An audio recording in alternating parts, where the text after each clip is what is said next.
கல்யாணத்தினையும் அடுத்த புறமேல பார்த்தீங்கன்னா சந்தா சேரனுடைய என்கேஜ்மெண்ட்காக வைர மோதிரம் வாங்கலான்னு சொல்லிட்டு எல்லாருமே கடைக்கு போயிருக்காங்க. அப்போ வானதியும் பாண்டியன் கூட வந்திருக்காங்க.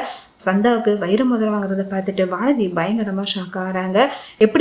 எப்படி பாண்டி வைர மோதிரம்லாம் வாங்குறீங்க, இவ்வளோ பணத்துக்கு என்ன பண்ணுறீங்க அப்படின்னு சொல்லிட்டு கேள்வி மேலே கேள்வி கேட்குறாங்க. எல்லாமே அண்ணன் தான் பார்த்துக்கிச்சு, அண்ணனுடைய காசில் தான் வைர மோதிரமே வாங்குறாங்க அப்படின்னு சொல்கிறாங்க. எப்படி இருந்தாலும் நீ தானே சம்பாரிச்சு உங்கள் வீட்டுக்கு கொடுக்குற, அப்போ அதில் உன் பணம் தானே மதம் போடுற அளவுக்கு நீங்கள் என்ன அவ்வளோ பெரிய ஆளான்னு சொல்லிட்டு வானதி கேள்வி மேலே கேள்வி கேட்குறத பார்த்துட்டு பாண்டியன் பயங்கரமாக டென்ஷன் ஆகிறாங்க. ஒரு வழியாக சேரன் சந்தா என்கேஜ்மெண்ட்டுக்காக எல்லாருமே கிளம்பி பீகாருக்கு போகிறாங்க. அப்போ வானதியும் அவங்க கூட போகிறாங்க.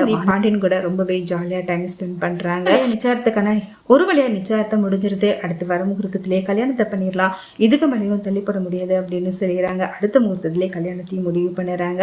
ஆனால் கல்யாணம் ரொம்ப சிம்பிளாலாம் பண்ணிடக்கூடாது. சந்தா வீட்டில இருந்து ரொம்பவே உறுதியாக சொல்லிடுறாங்க, கல்யாணம் நீங்கள் பட்டில சிம்பிளாக பண்ணிருப்பீங்க, எங்கள் சொந்தக்காரெல்லாம் வந்து பெருமைப்படுற மாதிரி இருக்கணும் அப்படின்னு சொல்லிடுறாங்க. சொல்லணும் நீங்கள் எதிர்பார்க்காத அளவுக்கு கல்யாணம் ரொம்பவே சிறப்பாக நடக்கும், அதை பற்றி நீங்கள் யோசிக்காதீங்க அப்படின்னு சொல்லிட்டு ஒரு பக்கம் வீட்டுக்கு வந்து என்ன பண்ணுறதுன்னு தெரியாமல் யோசிக்கிறாங்க. மொத்த கல்யாணம் செலவு பண்ணால் இவ்வளோ லட்சம் தேவைப்படுமே, என்ன பண்ண போகிறோன்னு தெரியல சொல்லிட்டு யோசிக்கிறாங்க. கொஞ்சம் கூட யோசிக்காம அவங்க கழுத்துல போட்டிருந்த செயினை கழட்டி கொடுக்குறாங்க. அண்ணனுக்கு இது செலவுக்கு வச்சுக்கோங்க அப்படின்னு சொல்றாங்க. சொல்லணும் அதை நாங்க பாத்துக்கிறோம் நிலா, எதுக்காக உன் கழுத்துல இருந்து செயினை கழட்டுற, நீ தயவு செய்து இது மாதிரிலாம் பண்ணாத, உன் கழுத்துல இருக்கிறதா இது அழகா இருக்கும், இருந்தாலும் அண்ணன் தம்பிங்க நாங்க இருக்கிறோம், நாங்க ஷேர் பண்ணிக்கிறோம், தயவு செய்து இது மாதிரிலாம் நகையெல்லாம் கழட்டாதுன்னு சொல்லிட்டு நிலா கிட்ட சொல்றாங்க. நிலாவுடைய பங்கும் இதுல இருக்கணும்னு ஆசைப்படுறேன், கண்டிப்பா நம்ம எல்லாரும் போட்டாதான் ஓரளவுக்காவது பணத்தை ரெடி பண்ண முடியும், இல்லைன்னா எவ்வளவுதான் நம்ம கடன் வாங்குறது அப்படின்னு சொல்லிட்டு நிலா அவங்க செயினை கொடுக்குறாங்க. ஆனால் சோழன் வாங்குறதுக்கு மறுத்துறாங்க.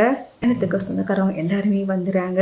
கடைசியாக சேரன் சந்தா காலத்தில் தாலி கட்டுறதுக்கு முன்னாடி சந்தா ப்ரெக்னெண்டாக இல்லை போய் சொல்லுவாங்கிற உண்மை அவங்க பேரண்ட்ஸ் எல்லாருக்குமே தெரிய வருது. அதுக்கு தெரிஞ்சதுமே பயங்கரமாக ஷாக் ஆகி சந்தா கிட்ட கோவப்பட்டு அடிக்கிறாங்க.